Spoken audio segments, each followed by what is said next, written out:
11-time Paralympic champion Tanni Grey-Thompson joins us now from Stockton-on-Tees. Good morning to you, Tanni. I know you've been particularly vexed and upset by what's been going on. Are there any chinks of good news in the middle of all of this worry? Well, I think the best thing is the athletes who are already out there at the training camp and the ones who are going out in the next few days are very positive about the Games. I think we're really lucky within the GB setup that there is a lot of support for the team and they'll be able to mitigate a lot of the issues out there.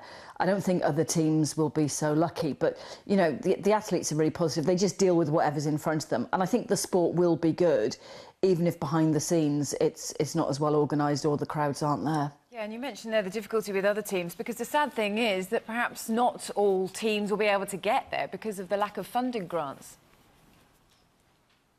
Yeah, and as much as you say that those countries should be paying for them, the reality is that, you know, the Paralympic movement around the world, you know, is still developing.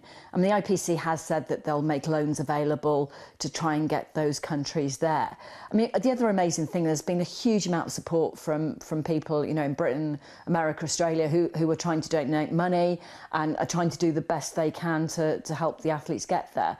And I think partly the International Paralympic Committee went public because they wanted to push back on Rio. And, you know, when they announced it was 19 days to go, that there's an awful lot that you can do in 19 days to make it right. So the ticket sales have improved, you know, and they'll still be pushing very hard to make sure there's many people there as possible, because it's definitely better competing in front of, you know, large crowds rather than, you know, a couple of hundred people. Absolutely, and you can imagine for the athletes themselves when they go out there. So how confident are you that with 19 days to go, all that will be able to be resolved? Or, you know, is it frustrating? Because we were talking about London 2012, how amazing it was, you know, how the profile of the Paralympics greatly soared.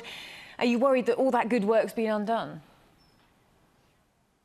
London was amazing, and we did actually expect Rio to be another step up. Potentially, you're looking at athletes having to spend 2.5 hours on transport, on buses to get to their venues, and that's not the ideal preparation. You know, in London, to the vast majority of venues, if you wanted to, from the village, you could actually walk. So give us some people to look out for. Let's think about this positively, shall we? The Games are going to go ahead.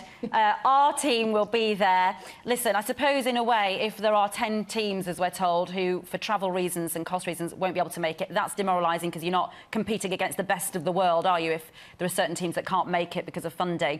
But, you know, we had some real heroes emerge, didn't we, in 2012. Who are going to be our heroes this time, do you think? It's still going to be sort of Dave Weir from wheelchair racing. It's going to be really hard for him to win another 4 gold medals like he did in London. But, you know, he's on good form at the moment. The one to really watch out for is Dame Sarah Storey from cycling. She was a swimmer, transferred to cycling. She's currently got 11 gold medals, same as me, more bronzes and silvers. But she's going to win another couple of gold medals, so she will, you know, go into the record books. And so there's going to be some really exciting races. But across all sports, I think it's going to be like the Olympics. We'll see, you know, the British team doing well across a whole range of sports. And can I just ask you quickly, I think we've got the picture that caused a lot of controversy, that's a promotional poster for the Paralympics. It's of 2 Brazilian actors who themselves are not Paralympians in any way, but they have been photoshopped to look like Paralympians, essentially. What did you make of that? It's a bit strange, to be perfectly honest. I mean, I think it sends out a slightly subliminal message that there aren't enough good-looking disabled people to be, you know, in Brazilian Vogue. So yeah. I think it's a bit of a shame, actually. I mean, maybe the one thing they've done is it's caused a lot of talk, and maybe we're not talking so much about the Paralympics at the moment. We're talking about whether we should Photoshop, you know, models or not. But I just think it's a bit strange and a bit of a shame that they haven't used it as an opportunity to highlight the best of what they've got. Yeah, was it insulting, do you think?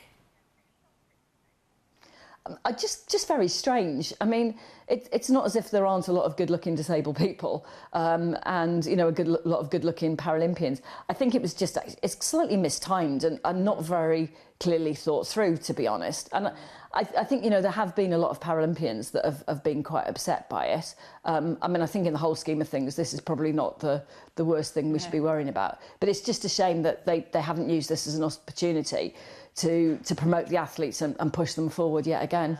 Indeed. Well, Tanni Grey-Thompson, thanks very much for joining us. Let's hope with the remaining few days and the organisation for the Paralympics can be brought into shape just in time for the Games. But no doubt we'll all be watching, we'll all be cheering on from home, no matter what's going on, Absolutely. with the crowd numbers in the stadiums and things. Absolutely. It is tough to come fourth, but you've also got to look on paper. If you weren't even expected to make a final, then a fourth could be deemed as a good result, because it's a big wide world out there, and the Olympics is a pinnacle. So a fourth isn't really a failure, but to the sportsman it is a little bit like, oh, it's so close to medal. It's crushing, especially, I'm guessing, if you're running towards the end of your career. Yeah.